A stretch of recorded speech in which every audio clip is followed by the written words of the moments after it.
अस्सलाम वालेकुम। आप देख रहे हैं डॉन न्यूज़। मैं आपका मेज़बान अब्दुल गफ्फार। पुराम रिप्ले के एक और एपिसोड के साथ पुराम में आज हम पहले बात करेंगे पाकिस्तान क्रिकेट के हवाले से। आपके इल्म में है कि पाकिस्तान की टीम दौरा इंग्लैंड के लिए इस वक्त बूस्टरशायर में मौजूद है और आज पाकिस्तान ने मुसलसल तीसरे रोज़ ही प्रैक्टिस की और आज पाकिस्तान के टी20 और वनडे कप्तान बाबर आजम ने भी वहाँ से प्रेस कॉन्फ्रेंस की और काफ़ी उन्होंने जो मौज़ूआत हैं उन पे बात की। ख़ास तौर पर जो दौरा इंग्लैंड में जो एसओपीज़ हैं, जो इस पर चैलेंजेस दरपेश हैं, कहते हैं कि जी फैंस को भी बहुत ज़्यादा मिस कर रहे हैं। प्रैक्टिस सेशन में बहुत हौसला अफ़ज़ाई हुआ करती थी जब पाकिस्तानी जो यूके में बसते हैं वो पहुँचते थे। लेकिन इस बार बहुत सूरत-ए-हाल डिफरेंट है, लेकिन उसके बावजूद बाबर ने कहा कि हम पूरी तरह फ़ोकस हैं, बहुत डिटरमिन्ड हैं और हम खुद बहुत ज़्यादा बेताब हैं कि कब इस टेस्ट सीरीज़ का आगाज़ हो और पाकिस्तान की टीम इन एक्शन हो।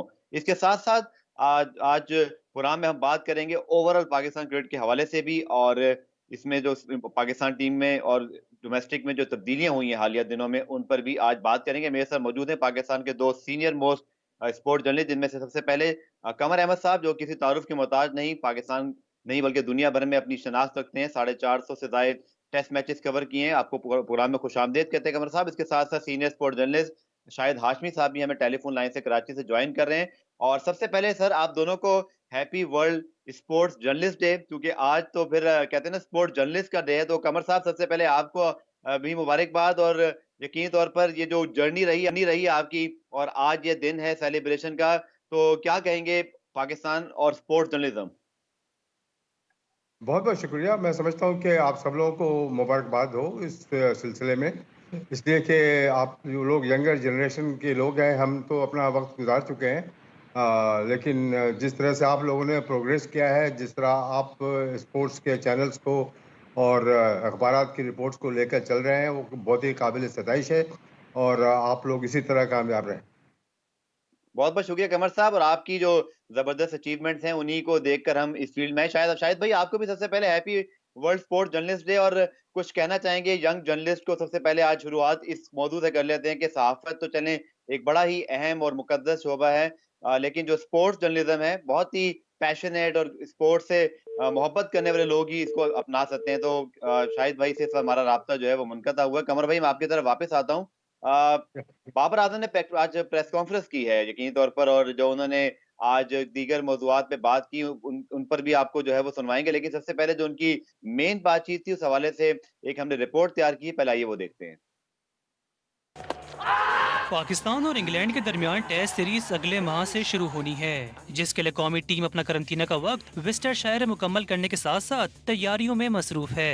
उधर वनडे और टी20 टीम के कप्तान बाबर आजम ने वीडियो लिंक प्रेस कॉन्फ्रेंस के जरिए मुश्किल सीरीज की हिकमत अमली से आगाह किया। मैं काफ़ी कॉन्फिडेंस हूँ कि हमारी बॉलिंग काफ़ी अच्छा परफ़ॉर्म कर रही है और यहाँ पे भी यही है कि काफ़ी अच्छा परफ़ॉर्म करेंगे और का टफ टाइम देंगे टीम को। मेरी कोशिश यही होती है कि मैं बेस्ट करूँ और बेस्ट वो करूँ कि जो टीम के काम आए। मैं बॉल को देखता हूँ, मैं बॉलर का नाम से नहीं खेलता, मैं बॉल को देखता हूँ कि सिर्फ़ बॉल को देखना है, आगे जौन-सा मर्ज़ी बॉलर हो। रिज़वान को प्रेफ़र करेंगे और क्योंकि उसने ऑस्ट्रेलिया में भी काफ़ी अच्छी परफ़ॉर्मेंस दी है। कोरोना टेस्ट पास करने वाले मजीद 6 क्रिकेटर्स कल इंग्लैंड के लिए रवाना होंगे। तो कमर भाई, आपने तो बहुत ज़्यादा अरसा ना सिर्फ इंग्लैंड में आपने वक़्त गुज़ारा बल्कि बहुत ज़्यादा क्रिकेट कवर की, और बाबर आज़म भी कह रहे हैं कि बहुत डिफरेंट चैलेंजेस हैं इस बार। लेकिन पाकिस्तान की टीम बहरहाल वहाँ मौजूद है, प्रैक्टिस शुरू कर दी है। कल 6 खिलाड़ी और भी पाकिस्तान से रवाना होंगे। तो कमर भाई, बज़ाहिर ये लगता है कि वो जो एक झटका, एक सेटबैक आया था जब पाकिस्तान के 10 खिलाड़ियों के टेस्ट पॉज़िटिव आ गए थे, लेकिन उसके बावजूद पाकिस्तान क्रिकेट टीम ने या बोर्ड ने मामलात को सँभाला है और अब पाकिस्तान टीम वहाँ मौजूद है। और यकीनी तौर पर बाबर आज़म ने जैसे कहा कि चैलेंजेस बहुत हैं, लेकिन क्रिकेट का शुरू होना बहुत ज़रूरी है। देखिए, इंग्लैंड में इटसेल्फ खेलना ही एक बहुत बड़ा चैलेंज है। दुनिया की कोई टीम हो, चाहे वो ऑस्ट्रेलिया की वो इनविंसिबल टीम हो या क्लाइव लॉयड की वेस्ट इंडियन इनविंसिबल्स हो, बहुत ही मुख्तलिफ किस्म की क्रिकेट होती है। बॉल की movement in the air of the pitch बड़ी मुख्तलिफ होती है और फिर वहाँ क्राउड तमाशाइयों का जोशो खरोश और नॉलेज, ये सारी चीज़ें मिलकर वहाँ पर एक बहुत प्रेशर में विजिटिंग टीम होती है। मैं समझता हूँ कि ये पाकिस्तान के लिए बहुत बड़ा लिटमस टेस्ट है कि ऐसे माहौल में, जबकि हालात साजगार नहीं है, कि पाकिस्तान की क्रिकेट टीम वहाँ गई हुई है एक अपना पूरा इंटोराज लेकर के, और इस वक्त करंटीन में है वर्सेस्टरशायर में। आई होप के नथिंग गोज़ रॉन्ग। इससे पहले वेस्ट इंडीज़ की टेस्ट सीरीज़ भी है तो ये लोग फिट रहे हैं, जो लोग करंटीना में नेगेटिव हुए हैं वो लोग भी जा रहे हैं टीम को ज्वाइन करने। Let us wish them good luck और होप के बाबर आजम एक बड़े टैलेंटेड और स्किल्ड बैट्समैन है और इनके सही टैलेंट और स्किल का पता पड़ेगा अब इंग्लैंड के पिचेस और ग्राउंड्स के ऊपर। जी हाँ, बिल्कुल। जोफ्रा आर्चर के हवाले से मैंने उनसे सवाल किया। मैंने कहा स्टीव स्मिथ ने बहुत ही ज़बरदस्त बैटिंग की एशेज़ में, लेकिन उसके बावजूद जोफ्रा आर्चर ने उन्हें बहुत चैलेंज किया, उनको बहुत टेस्ट किया। आपको याद होगा जब एक बॉल भी उन्हें लगा, फिर वो एक टेस्ट भी नहीं खेल सके, लेकिन क्या कमाल का फिर कमबैक किया स्टीव स्मिथ ने और एक करैक्टर दिखाया। या तो समझते हैं कमर भाई कि इंग्लैंड बड़ा हार्ड आएगा, खास तौर पर हमारे बैट्समैनों के ऊपर। ब्रॉड, एंडरसन, जोफ्रा आर्चर, ये एक ऐसे हमारे एक चैलेंज रहेगा फास्ट बॉलिंग का, जिसको फेस करना यकीन तौर पर आसान नहीं होगा। अगर आप मवाज़ना करें गफ़ार तो आपको ज़ाहिर है कि अपने इतने दिन से स्पोर्ट्स की कवरेज, क्रिकेट की कवरेज कर रहे हैं, तो आपका अंदाज़ा होगा कि कंपैरेटिवली यानी अगर इनको कंपेयर करें टीमों को, तो इंग्लैंड की टीम होम ग्राउंड्स पे खेल रही है और एक बेहतर बॉलिंग अटैक है, एक बेहतर बैटिंग साइड है। पाकिस्तान की बॉलिंग साइड बहुत ही यंग एंड मैं समझता हूँ कि इनएक्सपीरियंस्ड है। कुछ लोगों को ये ले गए हैं, जैसे Imran Khan medium pace bowler हैं या सोहेल खान वगैरह, ये मैं समझता हूँ they are past their best. और लेकिन जो नए लड़के हैं, शाहीन आफरीदी है या नसीम शाह वगैरह हैं, इनके लिए बहुत बड़ा बहुत ही अच्छी अपॉर्चुनिटी है कि वो वहाँ पे परफॉर्म करें और वो करेंगे इंशाल्लाह। और जाहिर है कि उनकी नज़रें जो काउंटी क्रिकेट है उन लोगों की भी लड़कों पे, यंग लड़कों पे पाकिस्तान की नज़र होगी। पाकिस्तान की टीम यंग है, टैलेंटेड है, बट इनएक्सपीरियंस्ड है। बैटिंग लाइन अजहर अली और असद शफीक और बाबर आजम, ये शान मसूद, इन लोगों पे इसका इन्हिसार है। अब देखिए कि इंग्लैंड की विकेटों पे जहाँ पर एक रिस्ट्रिक्टेड, जहाँ पे क्राउड भी नहीं होगा, सिर्फ 12 जर्नलिस्टों को अलाउ है बरतानिया के ग्राउंड के अंदर कोरोना के कपड़े पहन के आने के लिए। तो अब देखते हैं कि ये किस तरह की परफॉर्मेंस, एक ऐसा माहौल जो कि अबू धाबी और दुबई में होता था कि क्राउड 100-200 लोग बैठे हुए हैं, जुमे के दिन 2-1 हज़ार आदमी आ गए, तो ये अजीब सा एक माहौल होगा इंग्लैंड में टेस्ट कवर करने का। देखिए मैं 50 साल मैंने इंग्लैंड में टेस्ट की कवरेज की है ग्राउंड पे। मेरे जी, जैसे बंदे के लिए अगर मैं गया तो एक अजीब सा माहौल होगा टेस्ट मैच देखने का। ठीक है। शाहिद हाशमी साहब ने भी हमें जॉइन किया। शायद भी यार, बाबर आज़म ने जो प्रेस कॉन्फ्रेंस की, आप भी मौजूद थे और हमने देखा कि बाबर ने बर्मिंघम होके तमाम सवालात का पॉजिटिव जवाब दिया। उन्होंने कहा कि क्रिकेट बहुत ज़रूरी है, हमारा बड़ा फोकस है।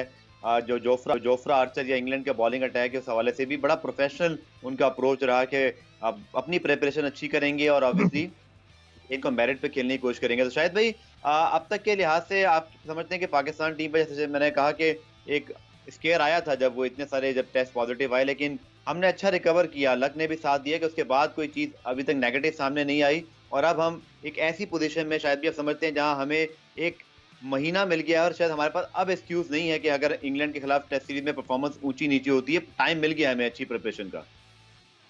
ज़ाहिर है गफ़ार, टाइम तो मिला है, लेकिन जिस तरह कमर भाई कह रहे थे, पाकिस्तान की टीम इनएक्सपीरियंस्ड है। टैलेंटेड ज़रूर है लेकिन इनएक्सपीरियंस्ड है।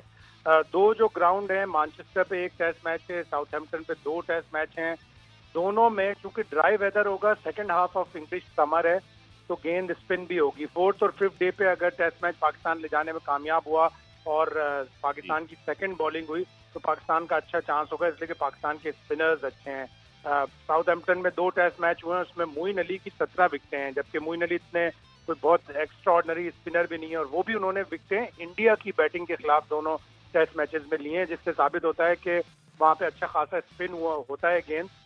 तो पाकिस्तान को ये एक एडवांटेज होगा। जब जब पाकिस्तान की बैटिंग 300 प्लस स्कोर करेगी तो पाकिस्तान की टीम के पास अच्छा चांस होगा। तो रन्स बनाने होंगे, बोर्ड पर लगाने होंगे। पहली इनिंग्स में सबसे ज्यादा यही बात, अभी पिछले दिनों मेरी यूनुस से बात हो रही थी, यूनुस ने कहा कि हमें 300 प्लस स्कोर करना पड़ेगा हर पहली इनिंग्स में, जब भी हमें पहली इनिंग्स मिलेगी। तो वो अगर पाकिस्तान करने में कामयाब होता है, इतनी बुरी बैटिंग नहीं है पाकिस्तान की, इनएक्सपीरियंस जरूर है, लेकिन असद शफीक हो गए, अजहर अली हो गए, शान मसूद हो गए, ये सब पहले भी इंग्लैंड का टूर कर चुके हैं।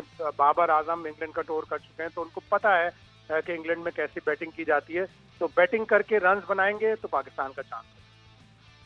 ठीक है। पाकिस्तान के T20 और वनडे कप्तान बाबर आजम ने प्रेस कॉन्फ्रेंस में आज काफी सवालात के जवाब दिए, खासतौर पर रिजवान और सरफराज के हवाले से जब उनसे सवाल हुआ तो क्या कहना था, आइए आपको दिखाते हैं। रिजवान अभी अल्हम्दुलिल्लाह ठीक हो गए हैं और वो आ रहे हैं। तो विकेट कीपर का यही है कि हम रिजवान को प्रेफर करेंगे, और क्योंकि उसने ऑस्ट्रेलिया में भी काफ़ी अच्छी परफॉर्मेंस दी है, और फिर यहाँ पे होम सीरीज में भी हमारे साथ थे, और मेरे ख्याल से उनको प्रॉपर मौका देना चाहिए। और हमारा यही है कि अभी वो आएंगे, फिर अभी क्वारंटीन में रहेंगे, उसके बाद जब प्रैक्टिस में आएंगे तो इंशाल्लाह उनको वो हम ज्वाइन कर लेंगे, और वो हमारा फर्स्ट प्रायोरिटी। शायद भाई है बाबर वनडे और टी20 कप्तान, लेकिन टेस्ट टीम के हवाले सवाल हुआ तो बाबर ने बड़ी अथॉरिटी से, बड़ा क्लैरिटी से जवाब दिया कि रिजवान को मौका मिलना चाहिए। तो लगता है ये बज़ाहिर के जैसा मिसबा कह के भी गए थे कि सरफराज जो है वो टेस्ट में फर्स्ट चॉइस नहीं होंगे, बट डू यू थिंक कि टी20 के अंदर भी उनको मौका मिल सकेगा? सोशल मीडिया पे बड़ी उन तस्वीर पर बातें हो रही हैं, obviously being a senior journalist, और आप सबने भी उसकी ऊपर कमेंट किया है कि नेट्स में तो सबको इंतजार करना पड़ता है, लेकिन समझते हैं सरफराज के लिए पहले जैसा माहौल नहीं है, चैलेंजिंग है सब कुछ, और अब उनको अपनी प्लेस अर्न करनी पड़ेगी, थोड़ा सा लक फैक्टर भी उनको चाहिए होगा। देखिए, अगर आप मुझसे पूछें तो क्रिकेट की तारीख में इतनी बददियांती से कभी किसी प्लेयर को तीनों फॉर्मेट से कप्तानी से भी नहीं हटाया गया होगा, और तीनों फॉर्मेट की उसकी जगह भी छीनी गई होगी। तो ये एहसान मानी एंड कंपनी ने किया है। बहुत क्रिकेट की तारीख की मैं कहता हूँ बददियानत तरीन कार्रवाई है, बददियानत तरीन फैसला है। फिर टीम मैनेजमेंट भी शायद थक गई थी। 2014 से सरफराज तीनों टीमों का परमानेंट मेंबर था, उससे थक गई थी। तो मिसबा भी बड़े क्लियर हैं कि फर्स्ट प्रायोरिटी नहीं है। रिजवान भी हमारा प्लेयर है, अच्छा प्लेयर है, लेकिन उस प्लेयर को टेस्ट क्रिकेट से आप कैसे हटा सकते हैं, टेस्ट टीम से कैसे हटा सकते हैं? जो उसने लास्ट टेस्ट मैच जोहानिसबर्ग में फरवरी 2019 में खेला, तो उसमें उसने स्ट्रॉन्ग बॉलिंग के खिलाफ 50 रन भी बनाए और पाकिस्तान का रिकॉर्ड बनाया। 10 catch in a test match Pakistan का रिकॉर्ड बनाया सरफराज ने। तो तारीख की इंतहाई बदतरीन फैसला किया एहसान मानी ने, और उनको भी जाहिर है कहीं से और ऊपर से शायद ऑर्डर आए थे, यही बताया जाता है। तो वो बदयानत तरीन फैसला था। तो अब टीम मैनेजमेंट जाहिर है ऑस्ट्रेलिया में खिलाया तो रिजवान ने इतनी बुरी परफॉर्मेंस दी थी, एक 90 किया, एक 40 किया। श्रीलंका के खिलाफ भी मोर और लेस ठीक ठाक ही रहे वो, कीपिंग हालांकि उनकी इतनी अच्छी नहीं थी। तो अब एक फैसला हो गया। तो बाबर आजम भी ये वही बाबर आजम है जिसको सरफराज ने ग्रूम किया, सरफराज ने अपने साथ लेके चला। तो अब चूंकि बाबर आजम टेस्ट टीम के वाइस कैप्टन है और वो टीम मैनेजमेंट की ही जबान बोलेंगे कि फर्स्ट प्रेफरेंस रिजवान है, सो बी इट। रिजवान भी हमारा प्लेयर है, अल्लाह करे रिजवान भी रन बनाए। लेकिन जिस तरह सरफराज के साथ बदयांती की गई थी, उससे वो बड़ा डीमोरलाइज हुआ, उसकी अपनी भी परफॉर्मेंस खराब हुई। और पाकिस्तान श्रीलंका के खिलाफ जब 3 T20 हारा, तो उसके बाद जब उसने नेशनल T20 में कप्तानी नहीं की, तो ये कह के कि जी उसका हौसला बड़ा पस्त है, डीमोरलाइज हुआ है। तो भाई डीमोरलाइज किसने किया? 18 अक्टूबर 2019 को एहसान मानी ने एक ही जुम्बिश से कलम की, उनको तीनों फॉर्मेट से भी हटा दिया, और उस प्रेस रिलीज में कप्तानी से नहीं हटाया, ये भी कह दिया कि इंशाल्लाह कभी तीनों टीमों में वो अपनी जगह वापस हासिल कर लेंगे। तो ये जो डिसीजन है एहसान मानी का, ये क्रिकेट की तारीख और पाकिस्तान क्रिकेट की तारीख कभी भी इंशाल्लाह उन्हें माफ नहीं करेगी।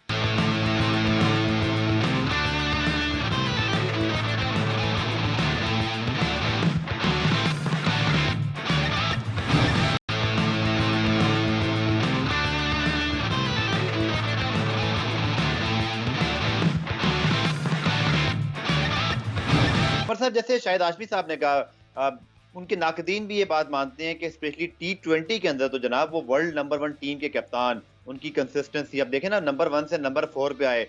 है क्रिटिसिज्म ऊपर के शायद वनडे में स्पेशली वो नीचे नंबरों पे आ जाते थे, या उन्होंने सेक्रीफाइस किया और शायद गलती की। पाकिस्तानी कप्तानी में शायद आइंदा लोग ख्याल रखेंगे कि पहले अपने नंबर अच्छे कर लें, स्टैट्स अच्छे कर लें, टीम को बाद में सोचेंगे।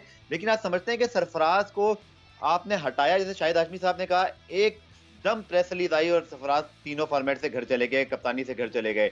लेकिन वही सरफराज इंग्लैंड में मौजूद है, being a second wicket keeper, दूर दूर दिखाई दे रहे हैं। सोशल मीडिया पर थोड़ा सा इस हवाले से बैकलैश भी आ रहा है। Do you think Sarfaraz can able to earn his place in the side? उनका इस वक्त क्या मोराल होगा? और आज का बयान जहां आपके नायब कप्तान, उस खिलाड़ी ने जिसको आपने खुद ग्रूम किया है, वो ओपनली मीडिया में ये कह दें, जैसे शाहिद हाशमी साहब ने कहा कि टीम मैनेजमेंट की जबान बोले कि सरफराज नहीं बल्कि रिजवान हमारी फर्स्ट चॉइस होंगे, ये कुछ सरफराज के मोराल को कितना इफेक्ट करेगा? देखिए, बाबर का जो कमेंट और जो ज़बान उन्होंने इस्तेमाल की है कि रिजवान फर्स्ट चॉइस होगा, तो ये जो आप सुन रहे हैं ये हिज मास्टर्स वॉइस है। और शाहिद हाशमी ने जो बातें की हैं सरफराज के साथ नाइंसाफ़ी की, उसकी मैं फुली तायीद करता हूँ, इसलिए कि सरफराज को किसी सूरत में कप्तानी से कम T20 के हटाया नहीं जा सकता। बिल्कुल और ठीक। उनके साथ ये उनको हटाने का सिर्फ एक ही सबब था, और वो एक साजिश का नतीजा थी जिसमें उनको डिग्रेड डाउनग्रेड किया जा रहा था। मैं समझता हूं कि सरफराज जैसे एक्सपीरियंस विकेट कीपर और खिलाड़ी तो अगर ये प्रेफर नहीं करेंगे इंग्लैंड के दौरे पर, तो ये मुंह की खाएंगे। बिल्कुल शाहिद, जिन्होंने जो भी तनकीद की है उसकी मैं पूरी तायीद करता हूँ।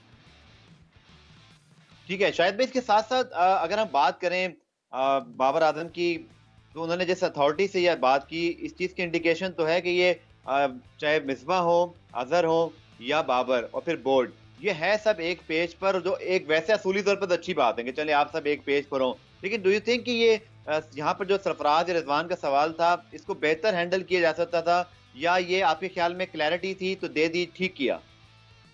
नहीं, ठीक किया, ये क्लैरिटी है। और वो जैसे कमर भाई ने कहा हिज मास्टर्स वॉइस है। वो कोच ने जो कहा, यहाँ पे कोच कहते हुए भी गए कि फर्स्ट प्रेफरेंस रिजवान होंगे, बिल्कुल दुरुस्त कहा उन्होंने, और उनकी पॉलिसी है। और जब रिजवान आए तो रिजवान ने ऑस्ट्रेलिया में बड़ी अच्छी बैटिंग की। Not a bad player, is a very good player, keeper भी बहुत अच्छा है। और थोड़ा सा सरफराज अपनी इस बदयांती की वजह से जो उसके साथ नाइंसाफी हुई, बहुत डीमोरलाइज हुआ।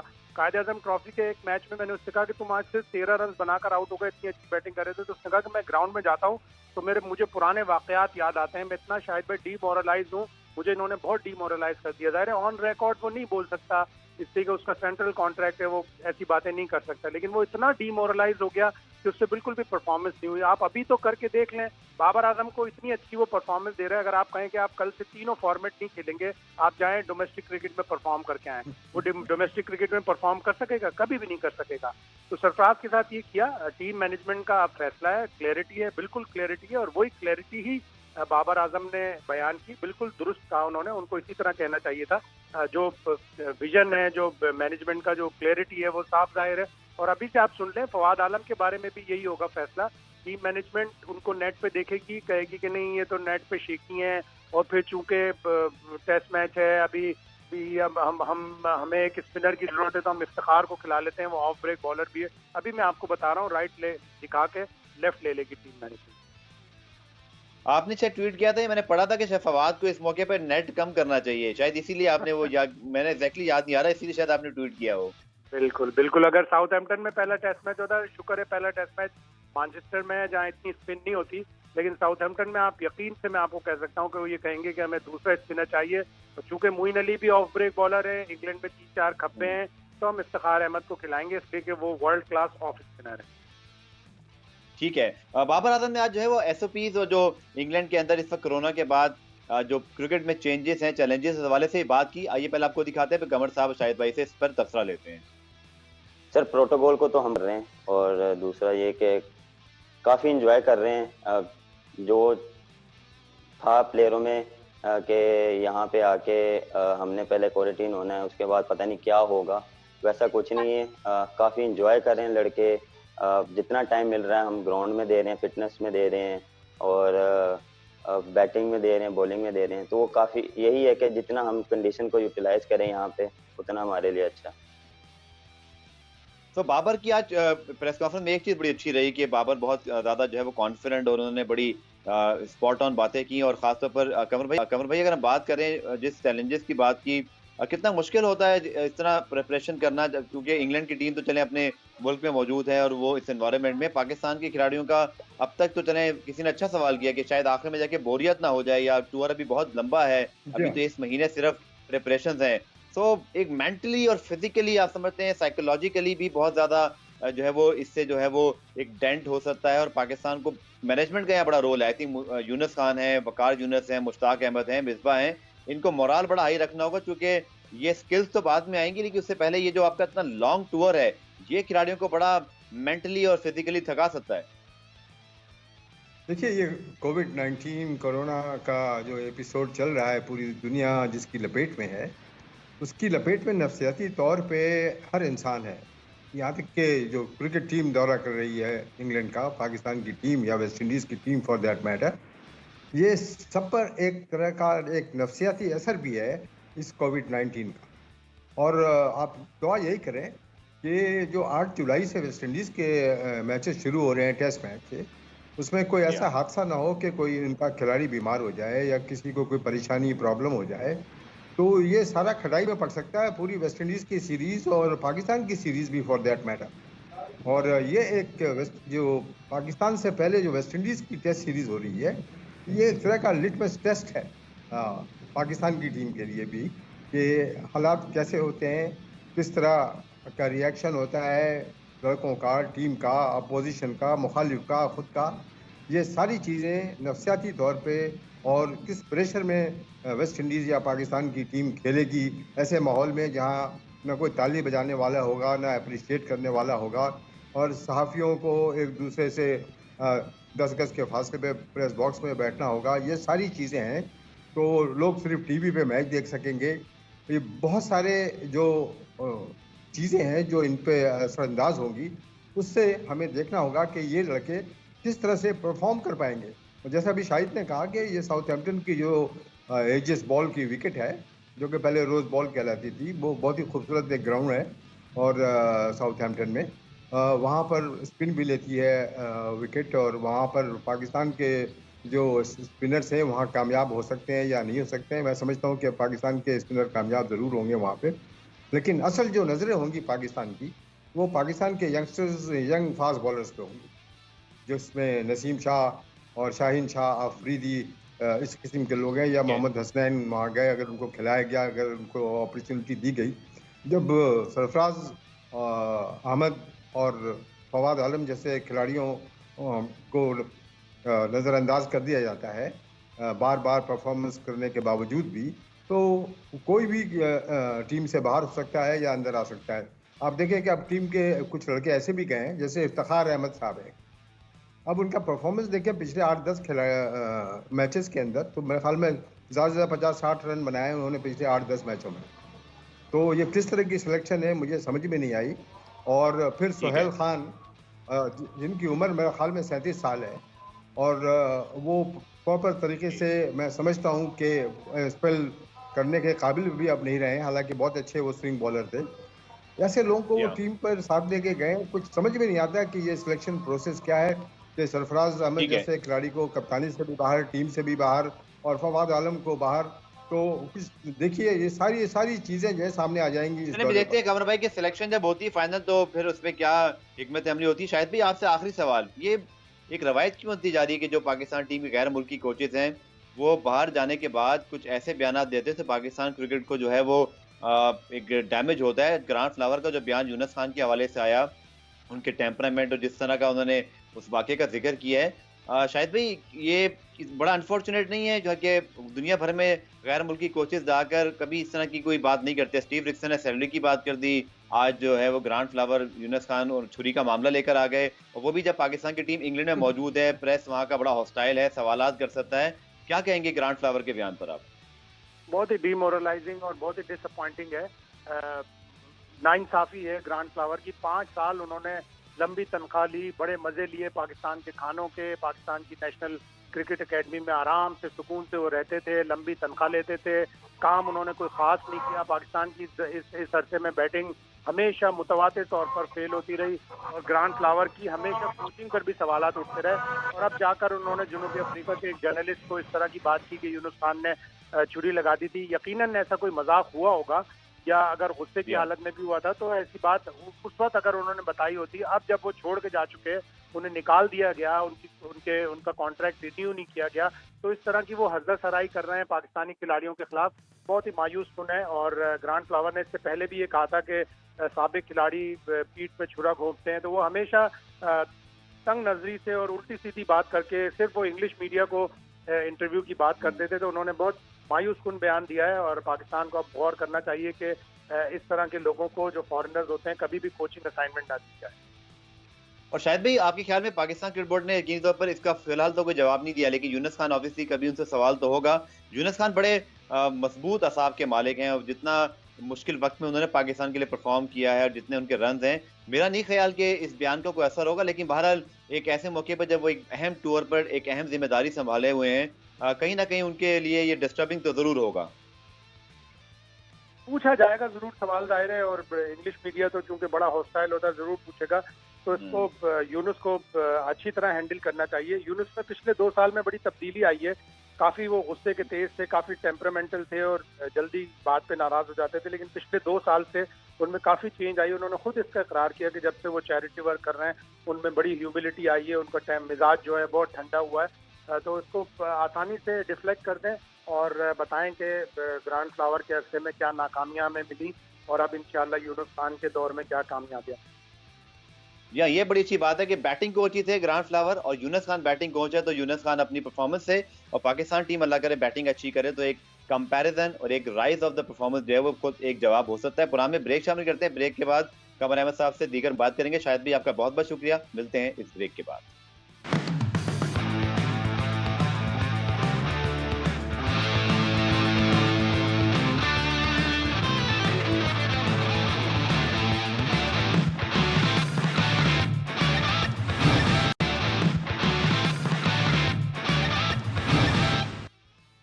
प्रोग्राम रिप्ले में खुशामदीद और अब इस पार्ट में बात करते हैं बाबर आजम के हवाले से। अगेन कमर साहब मौजूद हैं हमारे साथ। बाबर आजम ने आज पाकिस्तान टीम मैनेजमेंट कोचेस के हवाले से भी सवाल का जवाब दिया। पहले आपको वो दिखाते हैं, फिर आके कमर साहब से बात करते हैं। सर काफ़ी अच्छा इम्पैक्ट पड़ा है क्योंकि सब मोशी भाई हो गए, यूनुस भाई हो गए, इनको मोशी भाई का ये कि वो यहाँ पे कोचिंग भी करते रहे हैं और इनको काफ़ी एक्सपीरियंस है। यूनुस भाई का आपको पता है कि one of the best player हैं पाकिस्तान के, तो उनसे काफ़ी कुछ सीखने को मिल रहा है। यहाँ की कंडीशन कैसे हमने ऑब्जर्व करनी है, कैसे खेलना है यहाँ पे, कैसे किस फेस में कैसे निकलना है, तो ये चीज़ें हमें काफ़ी हेल्प कर रही हैं। अभी जो प्रैक्टिस में जो टेक्निक्स की थोड़ी सी जो हम 2 दिन हो गए इस पर काम कर रहे हैं यूनुस भाई के साथ, जो थोड़ा बहुत हमें वो बता रहे हैं कि यहाँ पे ऐसे खेलो, यहाँ ऐसे करना है, इस बॉलिंग को ऐसे खेलना है, तो वो रोज़ हमें कुछ ना कुछ नया सीखने को मिल रहा है। तो मेरे ख्याल से काफ़ी हेल्पफुल होगा ये। तो कमर भाई, बड़ी स्टार सटेड किस्म की पाकिस्तान की टीम मैनेजमेंट है। मिसबाउल हक खुद पाकिस्तान के मोस्ट सक्सेसफुल टेस्ट कप्तान, Younis Khan most successful test batsman, उसके बाद वकास यूनुस किसी तारुफ के मोहताज नहीं, मुश्ताक अहमद की बड़ी परफॉर्मेंसेस रही हैं। बहुत ज़बरदस्त टीम मैनेजमेंट है। लेकिन हमारे यहाँ जब बहुत सारे स्टार्स जमा होते हैं, चाहे वो मैनेजमेंट हो या टीम हो, तो फिर ईगोस प्रॉब्लम या साथ साथ क्लैशेस हो जाते हैं। बट यू थिंक कि इसका कोई पॉजिटिव इम्पैक्ट, जैसे बाबर कह रहे हैं कि हमें बहुत आसानी हो रही है, इन सब के बाद एक्सपीरियंस है, आप दोनों इसकी पॉजिटिव नेगेटिव साइड्स कैसे देखते हैं? देखिए, बात दरअसल ये है कि इनको T20 का कप्तान बनाया गया है बाबर आजम को, और जाहिर है कि ज़बान वो वही बोलेंगे जो उनके कोचेज या उनके उस्ताद बोलेंगे।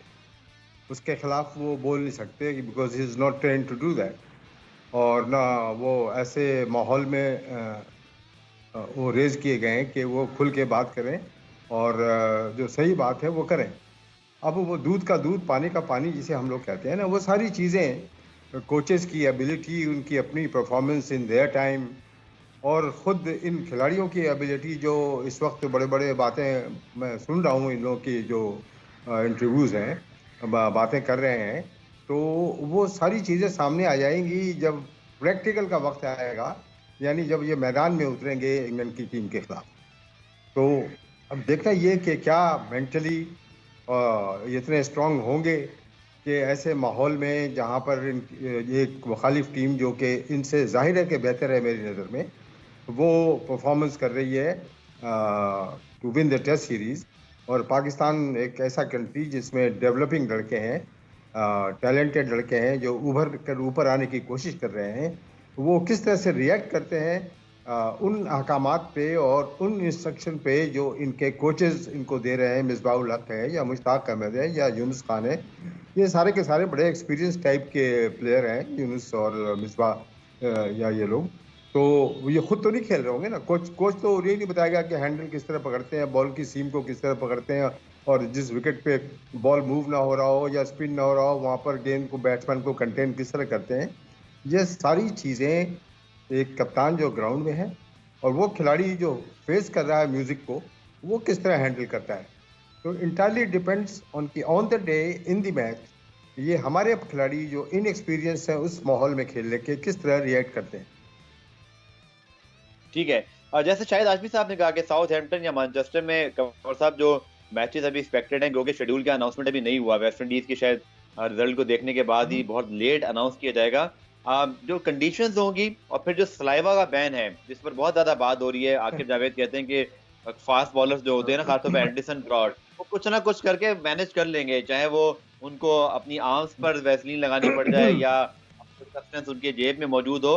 कमर भाई, क्या अच्छा नहीं है कि आईसीसी इसका अल्टरनेट भी देता, क्योंकि वसीम अकरम कहते हैं कि फास्ट बॉलर्स रिबोर्ड हो जाएंगे और गेम का जो थोड़ा तवाजुन है वो बैट्समैनों की तरफ चला जाएगा, जबकि ऑलरेडी टेस्ट मैचेस के अंदर आपको बड़ी मेहनत करनी पड़ती है, क्वालिटी बैट्समैन होते हैं, आपका इम्तिहान होता है बीइंग अ बॉलर, आपको बड़ा वर्कआउट करना पड़ता है। ये सलाइवा बैन जो है वो मजबूरी तो है कोविड की वजह से, बट इसका अल्टरनेट नहीं होना चाहिए था कोई? देखिए गफार, मैंने भी कुछ लेवल की क्रिकेट खेली हुई है, यानी टेस्ट से एक लेवल नीचे, यानी फर्स्ट क्लास क्रिकेट, और इंग्लैंड में मैंने लीग क्रिकेट खेली हुई है। बड़े अच्छे ये लोग के साथ एक खेली मिथ है। है, बड़े अच्छे लोग, बड़े बड़े खिलाड़ियों के साथ, और ये एक मिथ है कि ये सलाइवा यूज करने से और ये कि बॉल जो है बॉलर बड़ा सक्सेसफुल हो जाएगा और बहुत ये होगा। असल चीज है कि बॉलर की पेस क्या है, फास्ट बॉलर की, बॉलर का एक्शन कैसा है, उसका पैर कहाँ पड़ता है पॉपिंग क्रीज पे गेंद करते वक्त या रिटर्न क्रीज पे, ये, और उसके बॉलिंग एक्शन क्या है। अब देखिए वसीम अकरम की आपको मैं मिसाल देता हूँ। एक छोटे से स्टार्ट से, यानी 7-8 कदम के स्टार्ट से गेंद करने वाला दुनिया का ग्रेटेस्ट फास्ट बॉलर बन गया, मेरी नज़र में one of the greatest fast bowler. और मैंने फ्रेडी ट्रूमन स्टेथम से लेकर के डेनिस लिली थॉमसन से लेकर अब तक जितने दुनिया के ग्रेट फास्ट बॉलर गुजरे हैं, वेस्ट इंडीज के क्रॉफ्ट और गार्नर और मार्शल और होल्डिंग और जितने भी लोग गुजरे हैं, इन सबको मैंने in full flow, in full action देखा हुआ है। असल चीज़ है कि बॉलर की पेस क्या है, उसका एक्शन क्या है, उसकी एक्यूरेसी क्या है। अगर आप बहुत तेज़ बॉलर हैं शोएब अख्तर की तरह या मोहम्मद जाहिद जैसे थे, और अगर आप गेंद विकेटों पे सही कर नहीं सकते या बैट्समैन की वीकनेस को देख नहीं सकते, तो फिर आपकी कामयाबी बहुत ही रिस्ट्रिक्टेड हो जाती है। तो इसलिए मैं कहता हूँ कि ये सलाइवा वगैरह जो है एक मिथ है और एक एक एक चीज़ है जिसे लोग कहते हैं कि ये इस्तेमाल करते हैं खिलाड़ी, लेकिन मैं नहीं समझता हूँ कि इसको कोई खास फर्क पड़ेगा सलाइवा के न लगाने से गेंद पर। ठीक है, आपने जैसे बात की कि पेस होना बहुत जरूरी है, तो एक ब्रेक पे जाते हैं कमर भाई। आखिरी पार्ट में आके मैं पाकिस्तान की बॉलिंग पर जरूर आपकी राय लूं। अब्बास का पेस कम हुआ है, आकिब जावेद कहते हैं कि हमारा बॉलिंग जो है वो इनएक्सपीरियंस भी है और पेस दिखाई नहीं देता।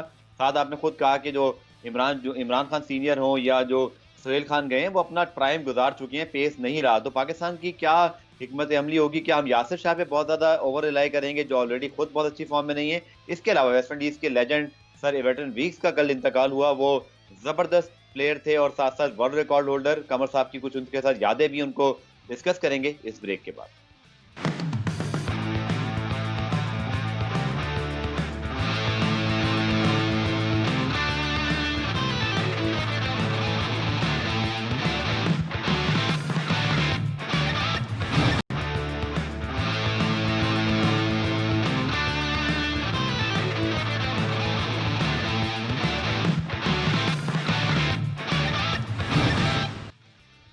कमर साहब, आखिरी पार्ट में इंटरनेशनल स्टोरीज की बात करेंगे। Kumar Sangakkara, one of the legend, MCC के सदर, और उनकी बड़ी रिस्पेक्ट है। जब वो बात करते हैं तो लोग सुनते हैं। उनका कैरियर बड़ा जो है वो कंट्रोवर्शियल फ्री रहा, लेकिन जो श्रीलंका में इस पर इन्वेस्टिगेशन हो रही है about 2011 world cup final, Kumar Sangakkara को आज स्टेटमेंट के लिए बुलाया था। लोग कहते हैं 4-5 घंटे उनसे सवालात होते रहे।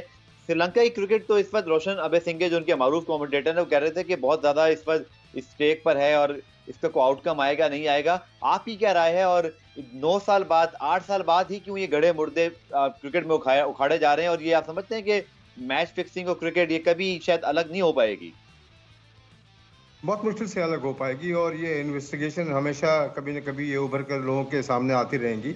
और संगकारा चूंकि प्रेसिडेंट हैं और फर्स्ट नॉन वाइट प्रेसिडेंट है एमसीसी के, तो उन पर उनके ज़माने में की ये कंट्रोवर्सी है, तो जाहिर है कि इनकी इन्वॉल्वमेंट, इनको बुलाया जाएगा, इनसे पूछगिछ भी होगी, ये सारी चीज़ें होंगी। इसी वजह से संगकारा का नाम बार बार यूँ आ रहा है। वो तो बड़े क्लीन टाइप के क्रिकेटर थे, बहुत ज़बरदस्त खुद बैट्समैन, ट्रिपल सेंचुरी मारी हुई टेस्ट क्रिकेट में जयवर्धने की तरह। लेकिन उन्हीं के ज़माने की ये सारी कहानियाँ और ये अफ़वाहें हैं, एलिगेशंस हैं, तो ज़ाहिर है कि उनका रोल बहुत एक अहम किरदार होगा उनका इस एपिसोड के अंदर। कमर भाई, इंटरेस्टिंग बात ये है, वो कहते हैं उनके जो स्पोर्ट्स मिनिस्टर या जो ऑफिसर जिन्होंने ये पूरी कहानी गढ़ी और उसके बाद इन्वेस्टिगेशन शुरू हुई, सियासी तौर पे इसको उठाया गया, बजाय कि कोई क्रिकेटर या कोई आईसीसी इसके हवाले से सबूत लेके आता। डू यू थिंक कि कोई आउटकम होगा, और अगर आउटकम नहीं होता तो ये क्रिकेट के लिए कितना डैमेजिंग है? पहले अगर हम बात करें लेट 90s में, आपके सामने साउथ अफ्रीका, हंसी क्रोनिये, फिर अजहरुद्दीन, फिर यहाँ पे जस्टिस कयूम रिपोर्ट, उसके बाद फिर अब T20 लीग के अंदर कहीं ना कहीं इश्यूज आ रहे हैं। किस तरह इसको होना चाहिए? दूसरा, आईसीसी का कोई इन्वॉल्वमेंट नहीं है। जैसे बेन स्टोक्स ने भी, आपको याद होगा कि इंडिया के मैच पर सवालात उठा दिए थे, लेकिन या सिर्फ मीडिया में बहुत ज्यादा एक हेडलाइंस बन जाती हैं, लेकिन अमलन कुछ नहीं होता। क्रिकेट के लिए बहुत डैमेजिंग है, जो कि जैसे कल आकिब जावेद कह रहे थे कि हर क्रिकेटर या हर यंग क्रिकेटर फिर ये सोचता होगा शायद हर मैच ही फिक्स होता है। नहीं, ऐसी बात भी नहीं है। एक ज़माने से मैं भी इस खेल में रहा हूँ और ये कोई ज़रूरी नहीं है कि हर मैच फिक्स हो, या ज़्यादातर स्पॉट फिक्सिंग होती है। मैच फिक्सिंग जब तक कि दोनों टीमें ना मिली हुई हों या एक टीम के ज़्यादातर खिलाड़ी ना मिले हों, बहुत कम होती है। जहाँ तक क्रिकेट की सियासत का ताल्लुक है, श्रीलंका, पाकिस्तान, भारत और वेस्ट इंडीज़ में बड़ी मैं समझता हूँ कि तशवीशनाक किस्म से क्रिकेट की सियासत होती है पावर में आने के लिए और हर स्टेज पे। तो ये भी उसका हिस्सा है, और जो मिनिस्टर श्रीलंका के हैं, हो सकता है कि वो खुद मुँह की खा जाएँ। इसलिए कि इसका आउटकम इसलिए नहीं होता है पॉज़िटिव, इसलिए कि प्रूव करना बड़ा मुश्किल काम होता है।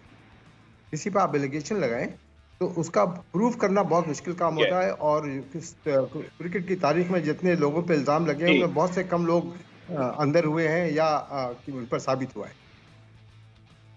ठीक है। कमर साहब, आपका बहुत-बहुत शुक्रिया, और देखते हैं कि अब इस इन्वेस्टिगेशन आउटकम क्या होता है। साथ-साथ कल बड़ी इंपॉर्टेंट खबर रही, वेस्ट इंडीज़ के साबिक क्रिकेटर लेजेंड, इनको कह सकते हैं, 5 सेंचुरियाँ लगातार बनाने वाले दुनिया के वाहिद बैट्समैन सर एबर्टन वीक्स का इंतकाल हुआ, तो काफ़ी दुनिया क्रिकेट में इस हवाले से उनके लिए ताज़ियती पैगाम आए। बहुत बड़े स्टार थे, और यकीनी तौर पर उनका जो रिकॉर्ड है वो 50-60 साल से ज़ायद गुज़रने के बावजूद कायम है, तो अंदाज़ा लगा लीजिए कि अपने दौर के वो कितने बड़े खिलाड़ी थे। पुराना रिप्ले देखने का शुक्रिया। कल दोबारा से मुलाकात होगी, तब तक के लिए अल्लाह हाफ़िज़।